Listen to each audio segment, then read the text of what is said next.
Hola a todos, bienvenidos a esta sexta clase del curso Teoría del Conocimiento Sonoro, la clase dedicada al ruido, que va a estar centrada en la exposición del pensamiento de Ray Brasier, entre otras razones porque lo considero el filósofo del ruido, el filósofo que más ha teorizado acerca del ruido en sus dos acepciones, en la acepción informativa o informacional, el ruido como lo opuesto a la información, y también en su acepción musical, el ruido como lo opuesto a la música o al sonido estructurado.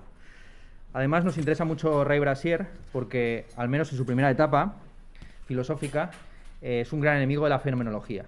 Y para el que haya ido siguiendo las clases, pues sabrá que en realidad el enfoque de esta asignatura es un enfoque principalmente fenomenológico. Lo que estamos recuperando es esa estética como nosología inferior, la estética entendida como teoría del conocimiento sensible, y en buena medida esa estética como conocimiento de lo sensible se concreta en la filosofía del siglo XX bajo la forma de la fenomenología. Entonces es interesante ver a un autor que ataca frontalmente a la fenomenología, recuperando además argumentos del debate de los años 20 y 30. Sobre todo muy inspirado por empiriocriticismo de Lenin. Además, también nos interesa mucho la figura de Ray Brasier porque hace una labor deconstructiva. Él es seguidor de un filósofo francés, poco conocido en España, Laruelle, quien tuvo una conversación con Jacques Derrida en el número 5 de La Decisión Filosófica, una revista que él mantuvo durante varios años, y en ese debate pues, se ofrecieron dos versiones de la deconstrucción, si se quiere. La versión más ortodoxa, que es la de Derrida, y la versión que vamos a ver ahora de Laruelle, que él denomina no filosofía. Entonces, un debate entre la no filosofía y la deconstrucción. En última instancia, lo que hacen ambos filósofos, Laruelle y Derrida, es algo parecido a lo que hace de Hegel previamente y Platón en el comienzo de la filosofía, que es mostrar que en toda relación dialéctica o polar pues hay una coimplicación entre los dos términos. Este autor, lo que les voy a exponer aquí básicamente es lo mismo que expuse en mi tesis doctoral, en el capítulo dedicado a Ray Brasier, los primeros párrafos. No les voy a engañar, está sacado de ahí. Y además he añadido una pequeña coda, exprofeso, glosándoles un texto titulado La obsolescencia del género, donde Ray Brasier reflexiona acerca de su paso por la música noise. En ese sentido ya digo que nos interesa mucho esta figura porque es que trata sobre el ruido informacional, el ruido musical y el género concreto dentro de la música que se llama el noise. Está encuadrado dentro de este contexto de lo que yo llamo filosofía postcontinental, que a grandes rasgos se caracteriza por superar la tradición filosófica del continente europeo. La distinción entre analíticos y continentales ya la he sugerido, la he mencionado en varias ocasiones en esta clase. Ustedes la conocen por lo menos por los profesores que les han dado clase. A grandes rasgos, los profesores de teoría del conocimiento, filosofía del lenguaje, filosofía de la ciencia, filosofía de la mente suelen ser analíticos frente a ontología, las historias de la filosofía, que suelen ser más la estética, que suele ser más orientada a la cuestión continental, sobre todo la estética en esta facultad, porque hay otras facultades en las que la estética tiene un enfoque más analítico. Aquí, desde luego, todos son continentales.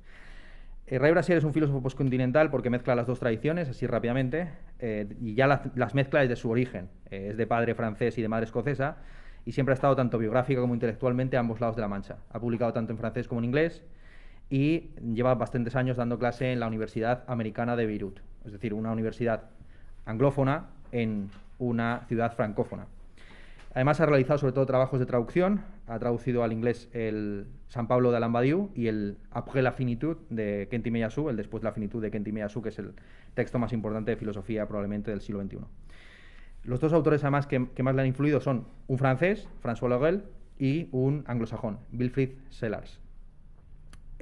Además de esta cuestión puramente anecdotaria, en el pensamiento de Brasier tenemos una coincidencia de dos factores que hasta la emergencia de este realismo postcontinental pues eran antagónicos. En Brasier se produce al mismo tiempo un culto a la ciencia, típicamente analítico, y un cierto esoterismo terminológico.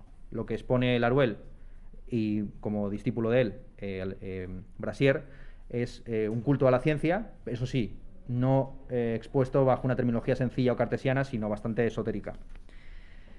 Brasier además tiene una serie de tics intelectuales típicos de la tradición continental, entre ellos el que no es capaz de exponer ideas propias, sino es bajo el comentario de los clásicos. De hecho, se puede establecer una diferencia en su trayectoria intelectual entre tres periodos, dependiendo de cuál fue el maître à penser, el maestro de pensamiento que más le influyó. lo que vamos a exponer aquí es su primer periodo, el periodo en el que estuvo influido por François Logel, quien a su vez se puede considerar un realista postcontinental avant la lettre, o por lo menos un filósofo postcontinental avant la lettre, porque mezcla el lenguaje oscurantista con el culto a la ciencia. El segundo y el tercer periodo de Brassier están marcados por otros dos autores, el segundo por Alain Badiou, también tiene esos dos elementos o rasgos de culto a la ciencia y lenguaje esotérico, añadiendo además el compromiso político de extrema izquierda, es uno de las figuras más importantes de lo que se conoce a día de hoy como la izquierda lacaniana, y Wilfrid Sellars, el autor que ha influido más decisivamente en el último periodo de Ray Brassier, autor que sigue vivo por supuesto a día de hoy, tendrá aproximadamente unos 50 años más o menos, nació en los 70, y Wilfrid Sellars también es un autor muy, muy interesante y muy importante. Yo no sé si a ustedes le han explicado a Wilfrid Sellars algo en clase, ¿no? Bueno, Sellars a grandes rasgos es un autor crucial en el tránsito de la filosofía analítica a lo que se conoce como la filosofía posanalítica, que es un término que se acuñó en los años 80 para referirse principalmente a los discípulos de Sellars, en concreto dos de ellos. Robert Brandom, que es uno de los que reivindica o recupera dentro de la escuela de Pittsburgh a Hegel como epistemólogo. Lo que hacen es interpretar la fenomenología en términos estrictamente teoréticos y de teoría del conocimiento. Y, por otro lado, Richard Rorty. Rorty sí que se lo habrán explicado en alguna clase, os lo han mencionado, ¿no? ¿Ustedes no? Pues Richard Rorty, que es uno de los padres del posmodernismo filosófico, ¿vale? En concreto es uno de los que afirma que la filosofía debe renunciar a ser espejo de la naturaleza, título literal de un libro suyo, La filosofía y el espejo de la naturaleza, para convertirse, si eso, en una purificación de nuestras creencias. La filosofía no tendría como objetivo conocer la verdad o la realidad, sino más bien ironizar acerca de nuestras convicciones.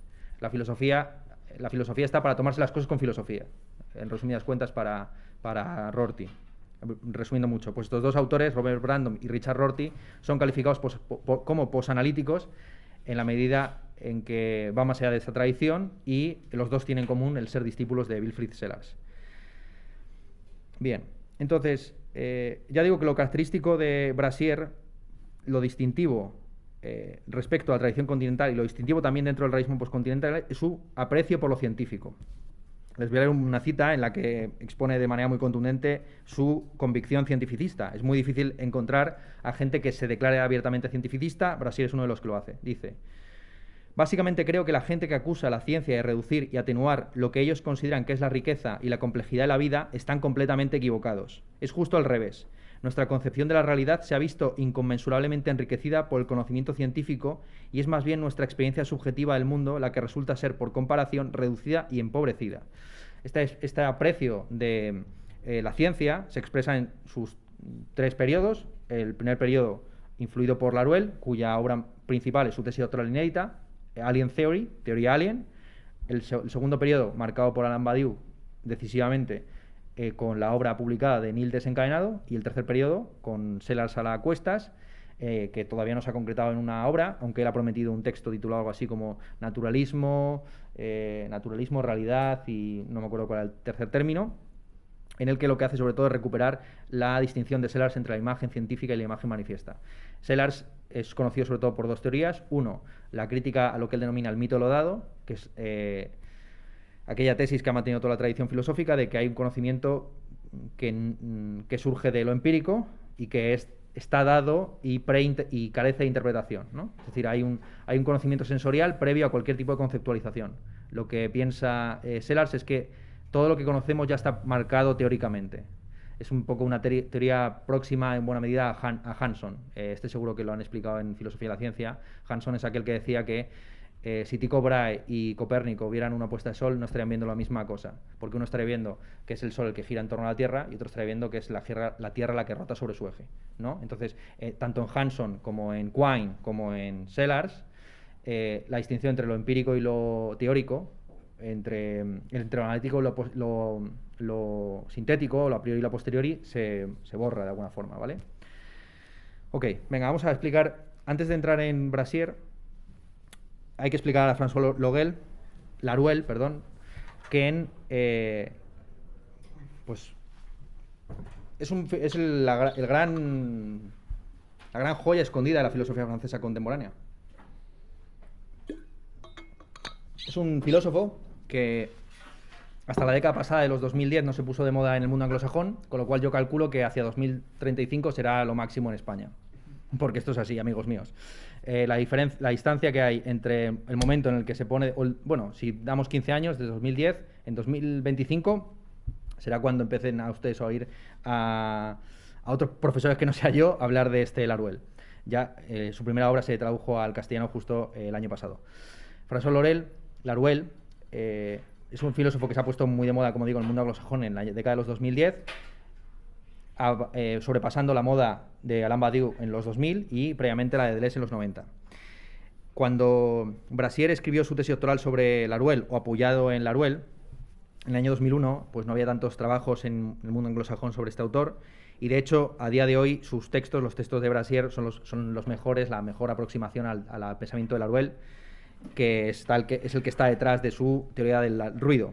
Es un poco lo que tiene aquí expuesto, más o menos, ¿vale? Lo que aparece con L es la terminología de Laruelle, lo que aparece con B es la terminología de Brassier. Esto trata de punto la mejor aproximación que en la edición en castellano de Principios de no filosofía, que es el primer libro que se ha traducido al castellano de Laruelle. El prólogo lo escribe Brassier, no es un prólogo escrito ad hoc, sino que es un artículo que recuperaron los editores para hacer esta edición. El epílogo lo escribo yo y se titula ¿Por qué se tardó tanto tiempo en traducir a Laruelle? Y la explicación que doy es esta que les he esbozado rápidamente, que es que en España va todo muy lento y siempre andamos con 15 años de retraso, más o menos, aproximadamente, respecto de las tendencias filosóficas a nivel continental o europeo. Sus textos ya digo que son los más sencillos. Laruelle es un autor bastante difícil. Tengo incluso aquí una cita en la que él se jacta de no haber puesto nunca un ejemplo en un libro suyo. Dice lo siguiente, Brassier, sobre la dificultad de Laruelle: esos trocitos de información deliciosamente sustanciales a los que recurren habitualmente los filósofos para aplacar el apetito del público por la concreción están completamente ausentes en su obra. Muéstreme un ejemplo de ejemplo en este libro y renunciaré a él. Se cachondeó una vez Laruelle. Lo primero que hay que decir de Laruelle es que tiene 5 periodos filosóficos que él denomina Filosofía 1, Filosofía 2, 3, 4 y 5. El primer periodo, Filosofía 1, abarca desde el año 71 hasta el 78 y es básicamente un periodo de formación en el que está decisivamente influido por la tradición filosófica francesa, muy seriamente Deleuze y Derrida. Tiene un texto, literalmente se titula Máquinas libidinales de construcción y líbido de la escritura, que es una mezcla de la terminología deleuziana y la derridiana. La tesis doctoral, que se publica por aquellos años, de Laruelle, fue dirigida por Paul Ricoeur, uno de los hermeneutes más importantes del contexto francés, y fue sobre Félix Rabesson. Félix Rabesson es un filósofo francés que quizás no les han explicado en Historia de la Filosofía, por la sencilla razón de que en Historia de la Filosofía no se explica a ningún otro filósofo que no sea Comte, si no estoy mal informado. Pero sin embargo, seguramente fue el filósofo francés más influyente del siglo XIX, un filósofo espiritualista cuya obra principal se titula Del hábito. En el de hábito, Rabesson muestra cómo la costumbre, el hábito, es un término medio entre el espacio y el tiempo. Un tema kantiano de suma importancia que lo será todavía más en Bergson. Si ustedes han leído a Bergson es básicamente el último canto de cisne de la tradición espiritualista francesa. Bien, la tesis de Rabesson es muy sencilla de exponer, se expone en una sola frase. A juicio de Rabesson, la costumbre, el hábito, es una segunda naturaleza que sintetiza la fluidez del tiempo con la permanencia o la necesidad del espacio. De hecho, si a ustedes les han explicado bien cómo evoluciona la tabla de las categorías de Aristóteles, les habrán explicado que en Aristóteles hay una reduplicación del espacio y del tiempo. En Aristóteles tienen las categorías de sustancia, cantidad, cualidad, relación, espacio, tiempo, posesión, posición, acción y pasión. ¿Vale? Posesión y posición son una reduplicación de espacio y tiempo. La posición de un objeto es simplemente su orientación espacial, por así decir.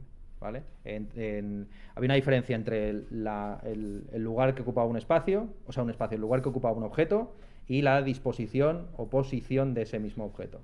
¿Vale? En cuanto al tiempo, lo que algunos llaman posesión es lo que se tradujo al latín como habitus. ¿Vale? Y el hábito es la forma en la que el tiempo se convierte en algo subjetivo, intensivo e interno y deja de ser algo externo y cronológico. ¿vale? La diferencia que existe en Bergson, por ejemplo, entre el tiempo objetivo de los relojes y el tiempo intensivo subjetivo de la conciencia es a lo que está apelando Raveson cuando habla del hábito, ¿vale? Entonces, esto es importante recordar esto. Laruelle se doctora con una tesis doctoral acerca de un filósofo espiritualista francés del siglo XIX.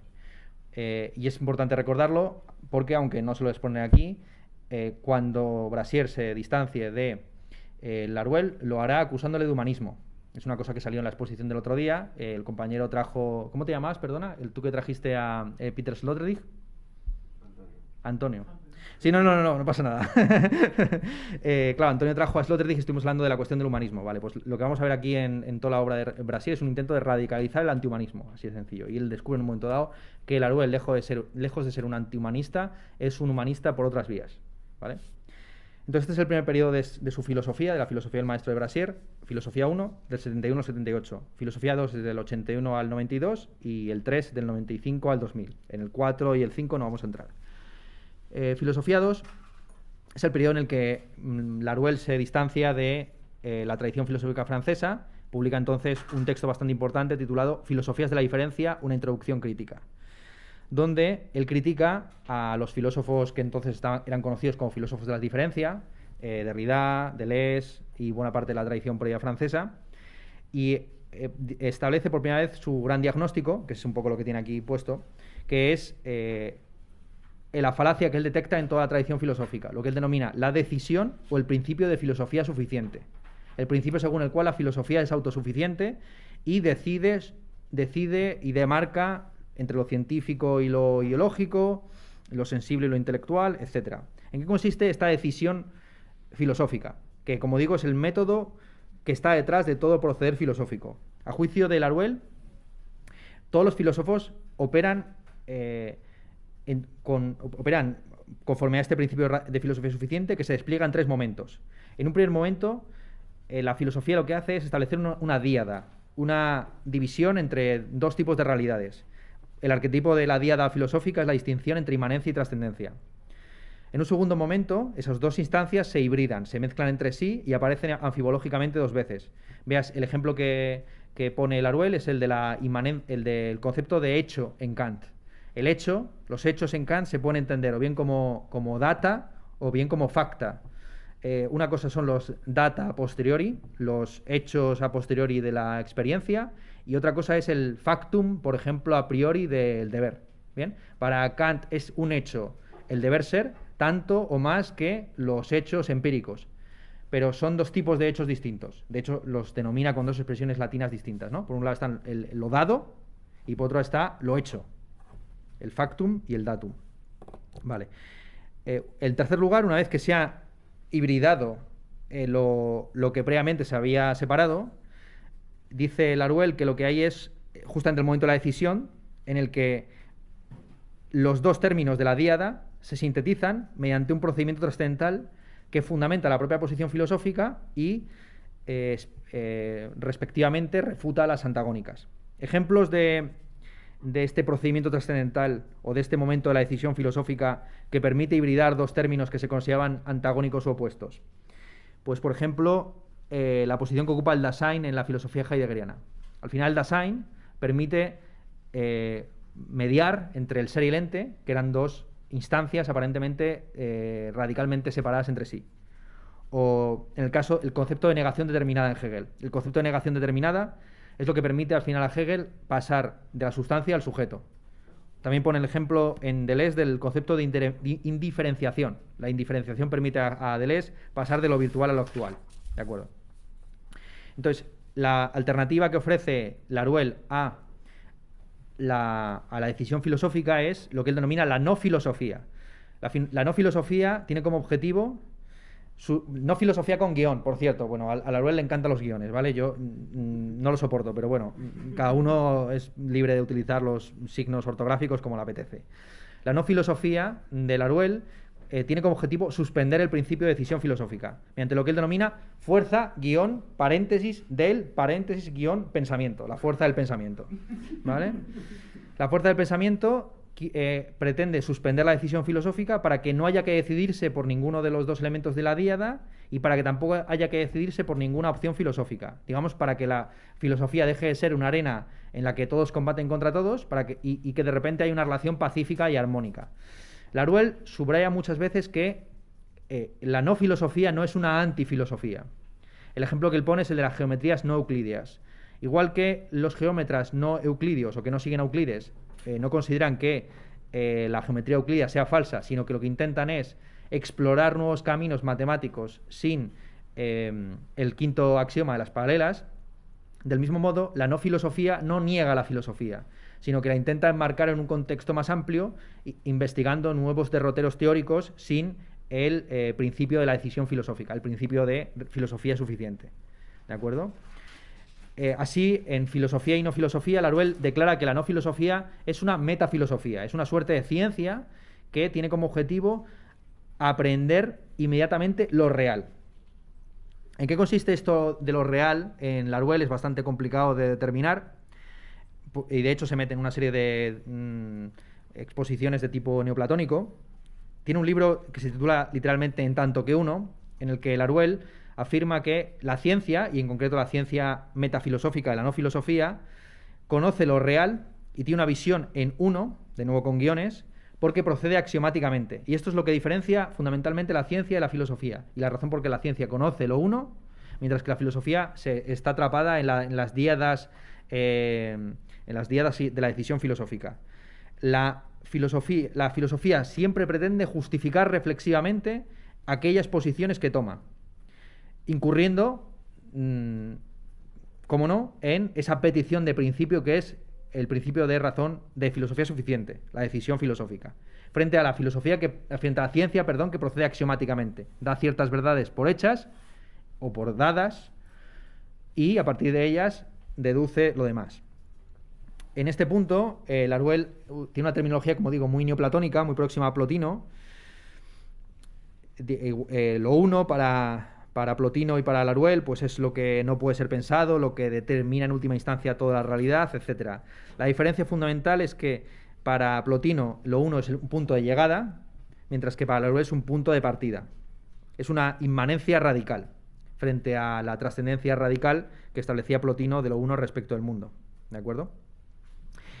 Es importante darse cuenta que las ciencias conocen o tienen una visión en uno, no es que conozcan lo uno, sino que tienen una visión en uno porque proceden igual que lo uno determina la realidad ontológicamente, así las ciencias conocen el mundo epistemológicamente. A ver si me explico.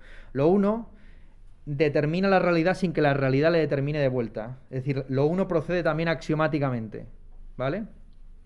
Mientras que y la ciencia hace lo mismo solamente que en el plano epistemológico, es decir, conoce o noseológico. Ya sé que al comienzo hace 1000 años dije que iba a utilizar de manera completamente exacta los términos noseología y epistemología, pero ya entonces avisé que probablemente iba a traicionar mis principios rápidamente, ¿vale? Noseológicamente, conforme a la teoría de la ciencia, la ciencia opera axiomáticamente. Esto es lo principal para Laruelle. En su terminología, la ciencia tiene una representación notética de lo real. Se adecúa sin correspondencia a lo uno. ¿De acuerdo? El problema que se plantea es que no existe una sola ciencia, sino múltiples. Con lo cual, igual que en el Parménides de Platón, nos planteamos hasta qué punto lo uno participa de lo múltiple, ¿no? Si hubiera una sola ciencia y esta procediera axiomáticamente y conociera el mundo partiendo de verdades dadas para llegar a otras conclusiones, pues la equiparación entre la ciencia y el lo uno, en términos neoplatónicos, sería perfectamente razonable. Pero dado que hay una multiplicidad de ciencias, se plantea si hay una multiplicidad de unos también. Como ustedes saben, pues en el Parménides de Platón se examinan hasta 9 posibilidades de la relación entre lo uno y lo múltiple.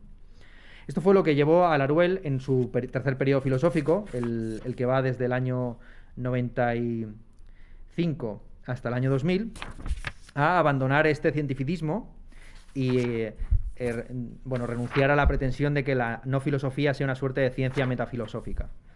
Es entonces cuando publica el libro más conocido, el que se ha traducido al castellano recientemente, Principios de la no filosofía, donde reelabora un poco el esquema de la determinación unilateral de la realidad por lo uno o del conocimiento por la ciencia. Laruelle interpone una instancia trascendental, lo que él denomina la dualidad radical, entre la inmanencia radical de lo real 1 y la trascendencia relativa de la ciencia y la filosofía, que ahora mismo están en el mismo plano, ¿vale? Esta dualidad radical la llama él el clon de lo real 1, que es efectuado por la ciencia-filosofía. Esta instancia trascendental, como digo, se encuentra, por un lado, en una relación de correspondencia con la ciencia y la filosofía, con esa trascendencia relativa, al mismo tiempo que está determinada unilateralmente por la inmanencia radical. Y esto es lo que tienen aquí puesto, ¿de acuerdo? Tenemos por un lado la inmanencia radical de lo real 1, que determina unilateralmente la instancia trascendente, en este caso lo que él denomina la dualidad radical, que a su vez está en una relación más o menos de correspondencia con lo que él denomina la trascendencia relativa, ¿vale? Que en este caso es la filosofía barra ciencia. La filosofía y la ciencia en este plano, en este punto del desarrollo del pensamiento de Laruelle, son exactamente lo mismo. Claro, la objeción que rápidamente se puede plantear a este esquema es que incurre en la decisión filosófica, ¿de acuerdo? Lo mismo que habíamos visto lo mismo que pasaba con el Dasein, que al final resulta que es el que permite hacer el tránsito del ente al ser, o de la negación determinada, que es lo que permite pasar del sujeto a la sustancia en Hegel, es lo mismo que sucede aquí con esta instancia trascendental. Estamos exactamente... Laruelle, curiosamente, cumple los mismos pasos que detecta en la decisión filosófica. Tenemos primero la realidad dividida en una diada. Por un lado tenemos la inmanencia radical y por otro lado tenemos la trascendencia relativa. Luego tenemos una hibridación de los dos términos, de tal forma que uno de ellos aparece anfibológicamente dos veces. Así, la radicalidad aparece tanto en la inmanencia como en la instancia trascendental, o sea, tenemos una dualidad radical y por otro lado una inmanencia radical, o sea, hay dos radicalidades y no solamente una. Y por último, tenemos un procedimiento trascendental, que es lo que Laruelle denomina fuerza del pensamiento, que permite a la no filosofía monopolizar un campo dentro de la arena filosófica, ¿no? En este caso, para pacificar los conflictos entre las diversas escuelas. Ahora bien, en este punto de su desarrollo intelectual, Laruelle no se opone frontalmente a lo que él denominó la decisión filosófica. En este punto de su desarrollo intelectual, él cree que la no filosofía no tiene que pacificar la arena filosófica, sino que simplemente debe volver a tratar los temas clásicos de la filosofía, pero siguiendo un método herético y riguroso que responda un poco a este esquema, ¿vale? Y esto es lo que va a hacer en el periodo Filosofía 4. En Filosofía 4, los años 2000, lo que va a hacer es abordar desde un punto de vista no filosófico, pues temas como la política, la ética, la religión, el arte, ¿de acuerdo? Sosteniendo sobre todo principalmente posiciones de tipo gnóstico. Y aquí es donde entra ya Brassier. Brassier publica su tesis doctoral, Teoría Alien, justo en el año 2001, cuando está cerrándose el periodo Filosofía 3 y empieza el periodo Filosofía 4. De hecho, Teoría Alien es la primera aplicación de la no filosofía a un campo distinto a sí misma. Es en concreto al campo del materialismo. Por materialismo, Brassier entiende una cosa muy precisa, a saber, la ciencia formula verdades trascendentales. Esto es lo que entiende Brassier por materialismo, ¿de acuerdo? A juicio de Brassier, la ciencia en este siglo XXI está a punto de construir una teoría del todo. Hasta tal punto es un cientificista. El ejemplo que él pone de posible teoría del todo, que además valida su tesis de que la ciencia no reduce la realidad sino que la amplía, es la teoría de supercuerdas. La teoría de supercuerdas, lejos de reducir la realidad, la aumenta porque en algunas versiones de esa teoría se postulan espacios físicos de hasta 11 dimensiones, ¿de acuerdo? Si la ciencia resulta reduccionista, eliminativa o sustractiva, es respecto de nuestras limitaciones o sesgos o prejuicios, ¿de acuerdo? Lo que hace la ciencia es destruir, limitar, reducir, eliminar esos sesgos y esos prejuicios, no constriñendo nuestro conocimiento del mundo o la riqueza de ese mundo, sino ampliándolo. Es mucho más rico nuestro mundo a día de hoy cuando sabemos cómo funcionan los fenómenos meteorológicos que en la época griega en la que se pensaba que había un señor con barba blanca tirando rayos desde el cielo, ¿de acuerdo? No se ha empobrecido, sino que se ha enriquecido. Es mucho más complejo el mundo y más rico de entes y de todo tipo hoy que entonces. Es una tesis contra, por supuesto, la idea del desencantamiento del mundo. Beberiano. La idea de que el mundo estaba encantado, lleno de dioses, y lo que hace la ciencia y la técnica es desencantarlo, reificarlo, burocratizarlo. La burocracia es más interesante que el panteón griego, entre otras cosas, porque aquello era simplemente una burocracia bastante ineficiente. Dice literalmente Brassier lo siguiente: entre las múltiples consecuencias filosóficas pasmosas de la teoría de supercuerdas, Quizá no sea la menor la forma en que parece ofrecer una reivindicación rigurosamente fisicalista de Platón. La percepción fenomenológica resultaría ser similar a la del prisionero de la caverna, que confunde las titilantes sombras por las cosas mismas. Nosotros vemos en 3 dimensiones, son 4 con el tiempo, y en realidad hay 11, ¿no? Estamos en términos físicos estrictamente atados a la caverna. El término fenomenología no lo utiliza en balde Brasier, sino que, como ya hemos anticipado al comienzo, el libro de Theoria Allen es sobre todo muy divertido por todos los ataques contra los fenomenólogos. Esta asignatura es una asignatura, ya lo hemos dicho, de orientación fenomenológica. Dice Brasier lo siguiente. Llama en concreto saludable correctivo a los sofismas jesuíticos propuestos por los contemporáneos fenomenológicos a esa filosofía que enseña que la propia naturaleza física es un producto psíquico o anímico. Lo califica, siguiendo a Lenin, a este tipo de filosofía simple y llanamente de curas, ¿vale? Entonces, contra esta, a la fenomenología, que pretende conocer la realidad sin presupuestos, que va a las cosas mismas, presuntamente, que simplemente atiende a cómo éstas aparecen en la conciencia, Brasier opone 2 objeciones. Si se quiere construir una ontología desde la fenomenología, es decir, si se quiere describir el mundo tal y como es a partir de cómo aparece esta conciencia, se necesitan, según Brasier, 2 cosas. 1, una definición no intuitiva de individuación, es decir, no basta con intuir lo que es un individuo, sino que hay que ofrecer una definición filosófica rigurosa de lo que es un individuo, con independencia de que los individuos aparezcan como tales en la experiencia. Y 2, una definición no sensorial de la aparición.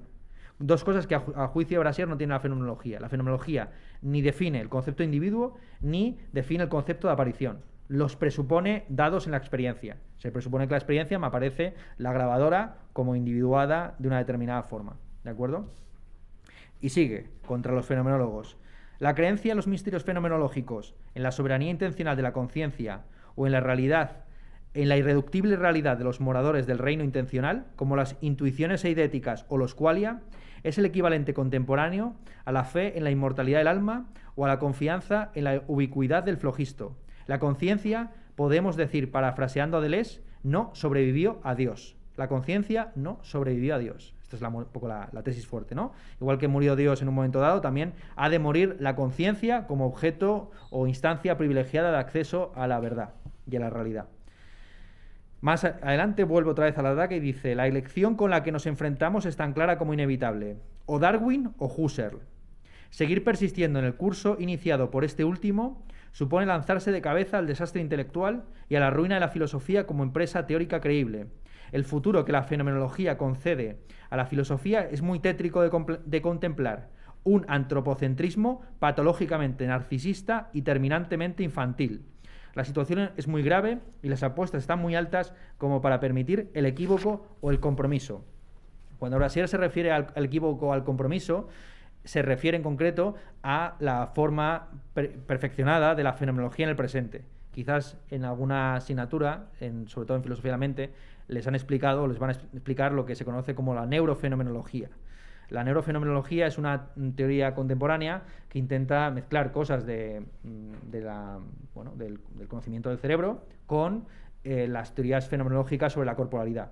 Entonces, por ejemplo, se intenta salir de la paradoja o de los problemas de la relación mente-cerebro diciendo que en realidad el cuerpo humano, o sea, el individuo humano se realiza en su corporalidad y esa corporalidad tiene un carácter expandido, lo que dijimos previamente de que también mis gafas forman parte hasta cierto punto de mi cuerpo y también de mi conciencia, ¿no? Y de mi capacidad perceptiva. Tan parte de mis sentidos o de mi sensoria son mis ojos como mis gafas, ¿de acuerdo?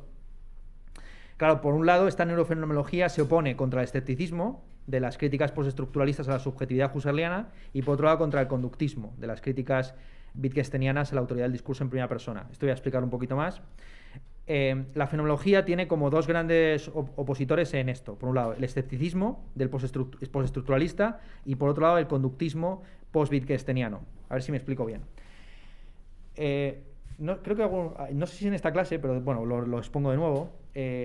Lo característico de Wittgenstein y de buena parte de la filosofía analítica en sus comienzos era su negación radical de la conciencia como objeto de filosofía, ¿no? Negar, por ejemplo, la introspección como fuente de conocimiento. Esto se ha expuesto especialmente en los últimos textos de Wittgenstein, en la paradoja de seguir una regla, ¿no? Para Wittgenstein no es posible que exista un lenguaje privado, porque si hubiera un lenguaje privado no habría diferencia entre apariencia y realidad. Si tú mismo te das los significados de las palabras tal y como los utilizas, no sabrías cuándo te estás equivocando. Tan solo hay posibilidad de equívoco, y hay una diferencia, por lo tanto, entre que algo te parezca verdadero y que sea verdadero, si hay publicidad, en el sentido más alemán de la palabra, ¿no? Si Offentlichkeit, si estamos en un espacio abierto de debate sobre instancias públicas, respecto en la conciencia, un lenguaje privado carecería de referentes y de verificadores, por así decir, ¿vale? Entonces, por un lado, los wittgensteinianos niegan la existencia del fantasma dentro de la máquina. El título de un libro famoso de... ¿cómo se llama este hombre? Arthur C. Koestler. ¿Cómo dices? Arthur C. Koestler. Kreuzler no. No, pero es que el de... El fantasma, Pero Ray, el fantasma de la máquina era el prólogo, el libro era el concepto elemental, ¿no? El concepto elemental, efectivamente. ¿Cómo decías que se llamaba el autor, el segundo que has citado? Arthur C. Koestler. No, el otro. ¿Ray qué más? Gilbert Ryle, claro, Gilbert Ryle, sí, efectivamente. Gilbert Ryle, sí. Ryle tuvo un famoso encuentro con Merleau-Ponty en Francia, que se publicó en Presse Université Française, que en ese encuentro, en el año 40 y tantos, 48, por ahí, es donde se demarca por primera vez la diferencia entre filosofía analítica y filosofía continental. Y Gilbert Ryle es el primero que quiere negar tajantemente que los dos pertenecen a la misma tradición filosófica, cuando en realidad era así, porque los dos provenían de Husserl, en última instancia, pero negándolo de alguna forma, porque al final lo único que hace Gilbert Ryle y Crowley y todos estos es seguir a Carnap muy fielmente por el fisicalismo, un fisicalismo que niega incluso la posibilidad de conocer la conciencia. ¿Estás de acuerdo con lo que he expuesto, más o menos? Sí. Entonces, aquí hay mucha gente, hay gente muy top aquí, no se puede decir ni una palabra.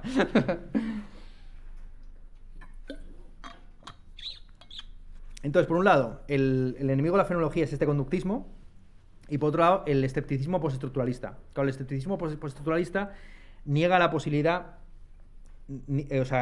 al encuadrar principalmente la conciencia o bien en las estructuras esquizofrénicas del Capital, que eso es Deleuze, o bien en la escritura, que es Derrida, la conciencia se desaparece o se disuelve, ¿no? Se convierte en un correlato de la escritura, en Barthes, pero sea como fuere, tanto en el estructuralismo como en el postestructuralismo, el ser humano pierde fuelle. Pues bien, la neurofenomenología, de alguna forma, ofrece una alternativa, renueva la fenomenología para el siglo XXI, dotándole del músculo neurocientífico para hacer frente a estos dos enemigos, ¿vale? A juicio de Brasier, frente a la neurofenomenología hay que radicalizar dos tesis materialistas. En primer lugar, la tesis de la univocidad ontológica, la idea de que el ser es intotalizable y que no conoce diferencias de ningún tipo, que es múltiple y no uno, y la tesis del naturalismo, que es lo que hemos dicho, que la ciencia crea o produce verdades trascendentales. La filosofía, dice Ray Brasier, no se puede permitir ni el privilegio de la legitimación ni el lujo de la indiferencia. La filosofía no está ni para fundamentar la ciencia ni para ignorarla. Y dice lo siguiente Brasier acerca de qué sucederá en caso de que se radicalicen esas dos tesis materialistas. Esta tarea se podrá realizar exponiendo el carácter completamente contingente y convencional de la autoimagen fenomenológica promulgada a través del mito de la interioridad subjetiva, denunciando el carácter alucinatorio del acceso privilegiado e increpando a la ilusoria autoridad de la perspectiva de la primera persona. Claro, el argumento tradicional es que hay un privilegio del individuo respecto a sus emociones, ¿no? El individuo tiene una autoridad de la primera persona. Si yo digo que estoy rayado, pues tú no eres quien para decir no, tú no estás rayado, tú lo que estás es nostálgico o deprimido o lo que sea. Pero de hecho existen estas instancias de verificación o de chequeo de los estados emocionales, ¿no? Si no, no existiría la terapia, ni el psicoanálisis, ni nada por el estilo. De nuevo, el lenguaje de las emociones no es un lenguaje privado, es un lenguaje también público, ¿vale? Sigue Brasier. Mitos que, ya se tomen por separado o combinados, sirven para apuntalar la ideología subjetivista a través de la cual el capitalismo democrático convence a una población idiotizada de consumidores de que son unos individuos soberanos, naturalmente dotados de libertad de elección y de que los intereses de la libertad subjetiva coinciden con los intereses de una economía de libre mercado. Bueno, aquí como ven se pone súper estupendo. Ya les anticipo que la tesis doctoral no ofrece nada de esto. Básicamente en el libro nos encontramos con una presentación muy exaltada, que es esta que les acabo más o menos de leer, un nudo doxográfico en el que él comenta una serie de textos de Deleuze y de Michel Henry, y posteriormente una conclusión en la que ofrece una crítica al capitalismo, donde la principal herramienta de combate al capitalismo, ya se lo advierto, es el ruido, ¿vale? Lo más interesante del texto de A Teoría Alien de Brassier es que distingue entre lo que él denomina el materialismo y la materiología. Esto es bastante complicado de exponer hasta unos niveles enrevesadísimos de teoría y de terminología, así que voy a ir directamente a un ejemplo clarísimo que aclare lo que quiere tratar Brassier, ¿vale? El ejemplo que les ofrecería es cómo él reinterpreta el ejemplo de Gavagai. Gavagai, a ustedes ya saben de lo que estamos hablando. Gavagai es el ejemplo que pone Quine en Mundo y Objeto como indeterminación de la traducción. Por muchas veces que un hablante de una lengua nativa diga Gavagai ante un conejo, nunca sabremos si se refiere al individuo conejo o a la conejidad. Ya sé que hay muchas otras traducciones posibles de Gavagai, por supuesto, parte no separada de conejo, momento conejil, pero vamos a quedarnos con esos dos posibles traducciones, ¿vale? Conejo, es decir, un ente, un fenómeno concreto, lo que denomina Brassier el ser como tal, comme tel, en francés es de Logel, as such, en el inglés de Brassier, y como tal, en el castellano de Ernesto Castro, y frente a ese individuo objetual, el conejo, estaría la conejidad. La conejidad es lo que Brassier denomina el ser tal cual, que podemos llamar como ser en sí, como tel quel en francés, o itself en inglés, ¿de acuerdo? Vale, entonces, la solución de Quine, ya la conocen, es que Gavagai al final se puede traducir indiferentemente o indistintamente por conejo o por conejidad, que se puede traducir como un ser en sí, la conejidad, la esencia del conejo, o como un ser para nosotros, el conejo individual y concreto. La tesis de Quine, como ya todos ustedes conocen, es que en el lenguaje también influye la pragmática, no solamente la semántica, ¿de acuerdo? Y que es tan importante el contexto en el que se habla como los referentes o bien individuales o bien esenciales de las palabras. Para Brassier, esta solución pragmatista incurre en una anfibología bastante complicada de exponer, pero que les voy a resumir mucho, que es confundir el ser en sí o tal cual con el ser para nosotros o como tal, ¿de acuerdo? O sea, confundir exactamente el conejo con la conejidad. La traducción de Gavagai que promete Brassier, agárrense, es no conejo, no conejo. ¿Por qué? ¿Y qué es el no conejo para Brassier? El no conejo, también con guión, por supuesto, no se olviden del guión, el no conejo es una singularidad dispersiva, la coincidencia trascendental de un fenómeno que ya no presupone un logos individuante y una materia que ya no se postula sobre la base de un concepto individuado. Los lo dejo para que lo reflexionen.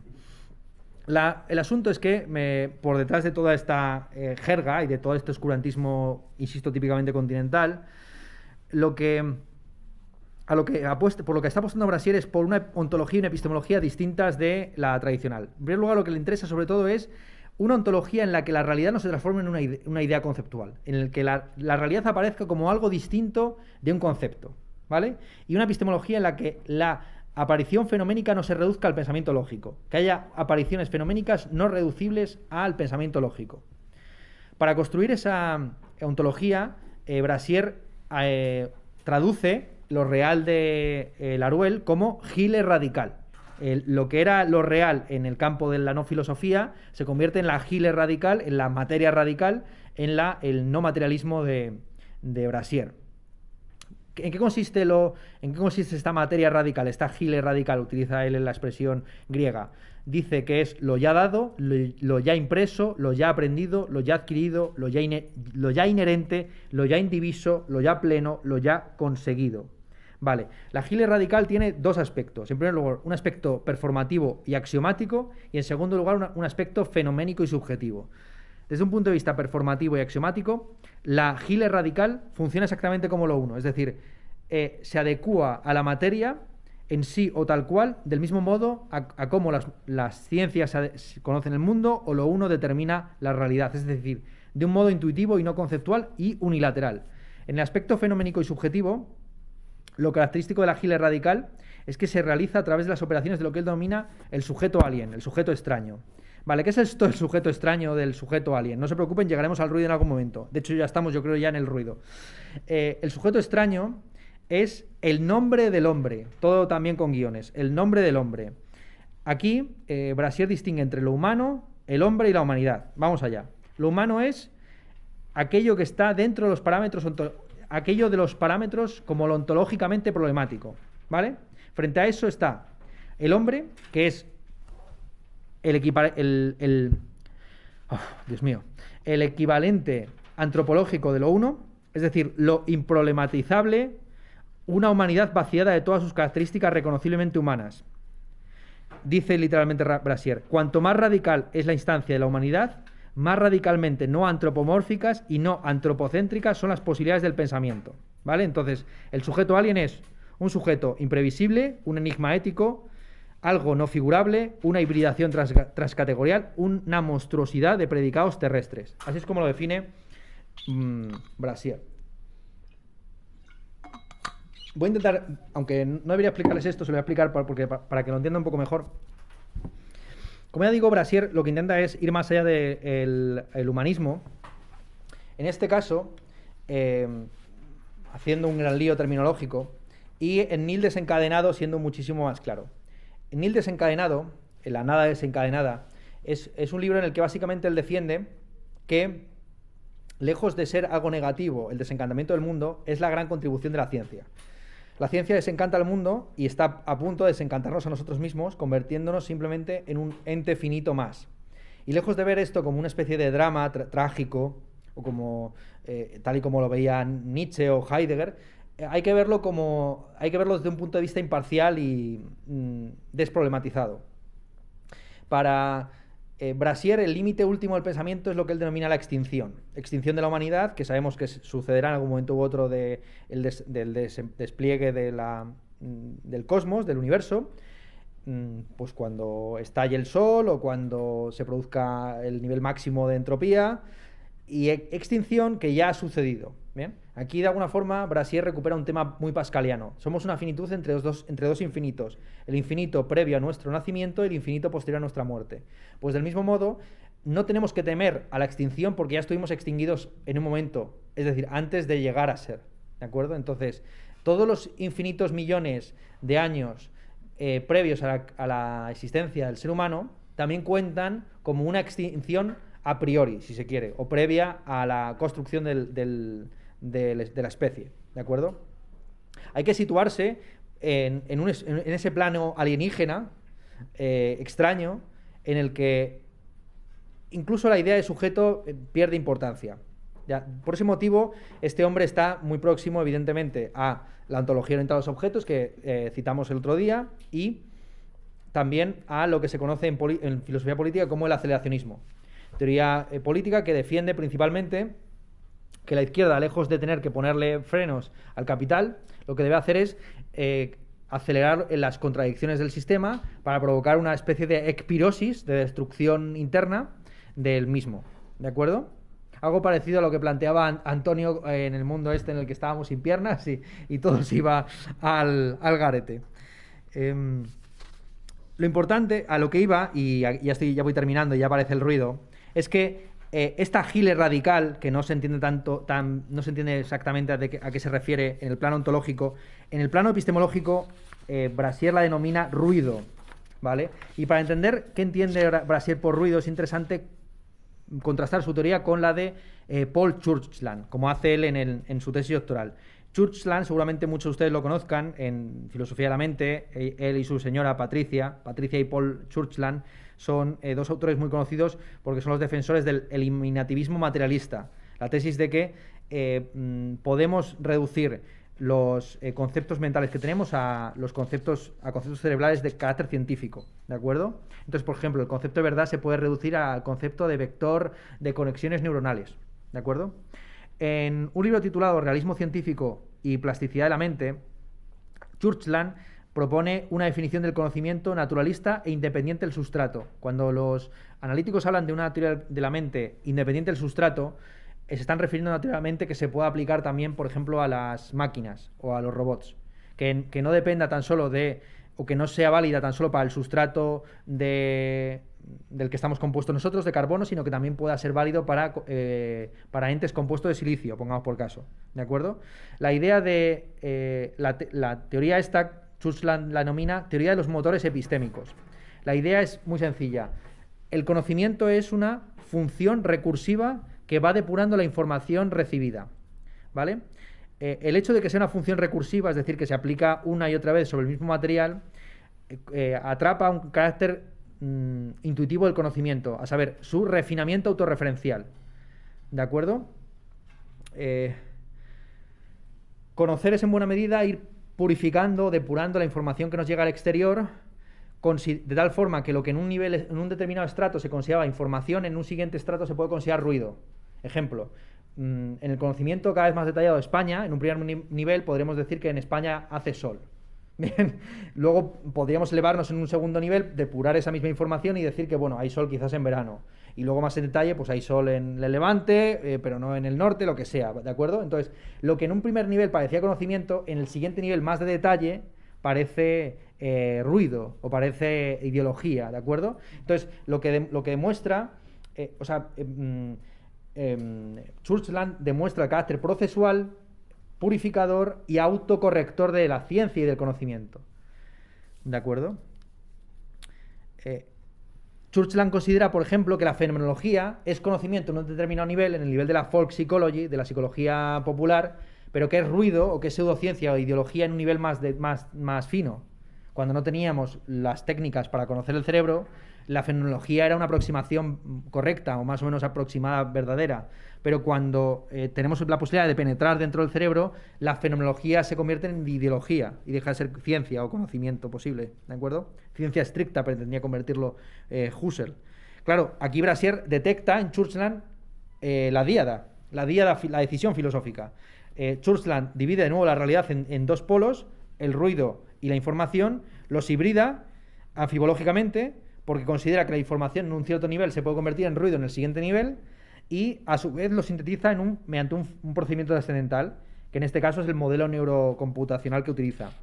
Frente a esta idea de que existe un corte taxativo entre el ruido y la información, o mejor dicho, que todo ruido presupone información, Brasier propone la idea de ruido sin información, una función epistémica, también llamada gnosis, que es anárquica porque no presupone ningún arjé, ningún primer principio, y que encripta la organización empírica del caos trascendental.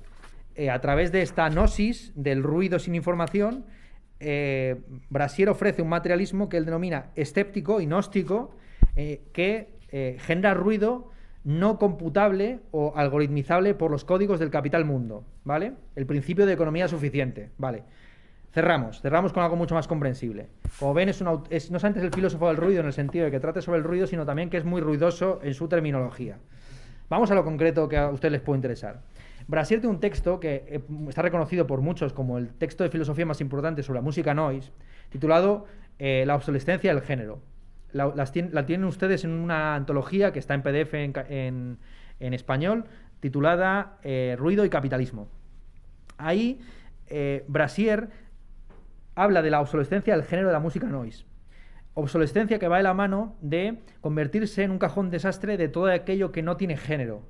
La música noise, el ruido, se definiría por aquello que no es ni música clásica ni música pop, pero tampoco es música experimental vanguardista, ¿de acuerdo? Sería algo a medio camino entre esos tres polos. Lo curioso es que este carácter agenérico o transgenérico, este carácter trans aparentemente que tiene la música noise, la convierte en algo estereotipado, un cliché. Ya sabemos cómo suena la música noise, efectivamente. Un poco el compañero el otro día, ¿cómo te llamabas, perdona? Víctor preguntaba si había fans de la música noise, del ruido, pues aquí los encuentras. al final la música noise se convierte en una instancia más de ese tipo de arte experimental que tiene como objetivo el distanciamiento irónico. Es decir, un tipo de experiencia donde uno lo pasa mal y finge pasarlo bien, ¿no? Es decir, qué bien lo paso pasándolo mal, ¿no? Efectivamente. En vez de despreciar la idea de género, a juicio de Brasier lo que debe hacer la música noise para no quedar obsoleta es insertarse en géneros preexistentes. Que los dos rasgos, a su juicio, más valiosos de la música noise es la rigurosidad conceptual y la displicencia antiestética. Es decir, que van más allá de su humanismo, que considera que la música es un objeto de consumo para un sujeto. Objeto de consumo que se puede revolver contra su carácter consumista, ¿no? Es un producto de consumo que te libera del consumismo, ¿no? Es la mercancía que lleva en su propio ADN o en su propio precio el altruismo. El ejemplo que siempre pone muy a menudo Slavoj Žižek a este respecto es el café de Starbucks que declara dedicar parte de sus beneficios al comercio justo o a causas nobles contra enfermedades muy raras. ¿De acuerdo? Entonces, en el mismo acto consumista tienes también, es decir, egoísta, tienes también el gesto altruista y por lo tanto anticapitalista, ¿no? Puedes al mismo tiempo ser un consumista y un antisistema en el mismo gesto. Pues bien, lo que hay que hacer es superar esta idea esteticista y fenomenológica de que el arte es un fenómeno para un sujeto, es un objeto para un sujeto, es un fenómeno para un producto de consumo para un consumidor. Es decir, hay que renunciar a la idea del arte como cuestionador. Porque allí donde hay cuestiones y preguntas, siempre hay un sujeto que se cuestiona, se pregunta y reflexiona sobre su propia realidad. A juicio de Brasier nos encontramos en un contexto en el que la idea de la alienación de la experiencia no es simplemente una metáfora marxista, es una realidad efectiva. Estamos a las puertas de que haya posibilidades de bioingeniería que nos permitan oír cosas que hasta ahora no habíamos captado, lo que hemos dicho muchas veces, cómo sería ser un murciélago, qué tipo de ruidos escuchan los perros más allá de nuestro rango de percepción auditiva, etcétera. La apuesta de Brasier es muy sencilla entonces, intervenir en la determinación sociológica de la neurobiología, así como la determinación neurobiológica de la cultura. Y les voy a leer una cita larga sobre este tema, donde él expone su propuesta acerca del ruido ya en términos artísticos, que no estéticos, insisto. La idea es crear un ruido que no sea un objeto de consumo cultural para un sujeto sofisticado, irónico, etc. Bien, dice: o seguimos repitiendo la forma de la innovación, en cuyo caso se convierte en algo previsible y niega retroactivamente su propia novedad, o buscamos constantemente nuevos tipos de innovación, en cuyo caso el reto consiste en identificar formas nuevas que no serán una simple reiteración de las antiguas. Pero hay que asumir un conjunto infinito de formas y, por tanto, no materializable para no repetirse, y los límites de la imaginación finita determinarán invariablemente el agotamiento de esta posibilidad. No vale conseguir multiplicando las formas de invención. También hay que producir géneros nuevos en los que generar formas novedosas. El noise se convierte en algo genérico en cuanto a una forma de invención que está obligada a sustituir la negación abstracta del género para la producción de géneros desconocidos hasta el momento. El noise genérico está condenado a reiterar su negación abstracta del género ad infinitum. Puesto que la totalidad de las posibilidades es sinónimo de Dios, a quien queremos renunciar, la única totalidad disponible en el plano secular es la de los incomposibles. Esta es la... Bueno, y cierro. Si han existido todas las posibilidades, esto solo puede ser una totalidad de incomposibles, que aloja a géneros aún no creados e inconmensurables. El imperativo de hacer reales los incomposibles conduce no al eclecticismo, sino a una estética de invención perpetua que se esfuerza por impedir el paso a los pastiches forjando vínculos previamente inimaginables entre géneros actualmente inexistentes.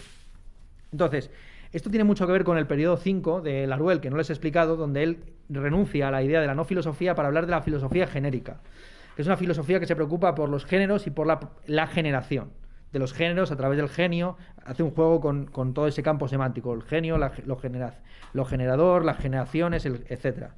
¿De acuerdo? Entonces, la propuesta, que en realidad no sé exactamente a qué se refiere, consiste en totalizar los incomposibles. Como ustedes saben, la tesis leibniziana es que si Dios tiene atributos composibles, que sean posibles entre sí, pues será no solamente real, sino necesario su existencia. Frente a este Dios teológico que reúne todas las propiedades y atributos y que sería también el máximo creador, Brasier propone un arte del ruido en el que ya no estaría el sujeto ni como creador ni como consumidor, ni como receptor. ¿En qué consistirá eso? Pues tampoco lo tenemos muy claro. Más allá de eso, me apetece simplemente terminar con una pequeña coda, hablando de estos, y cierro ya, de estos 3 acepciones del concepto de ruido, ¿no? El concepto de ruido como lo opuesto a la música, el concepto de ruido como opuesto a la información y el concepto de ruido como género musical, ¿vale? Más allá de hacer la enumeración, yo creo que no tengo tiempo para más cosas, así que les doy la despedida, salvo que tengan ustedes alguna pregunta. ¿No? Pues vale, muchas gracias.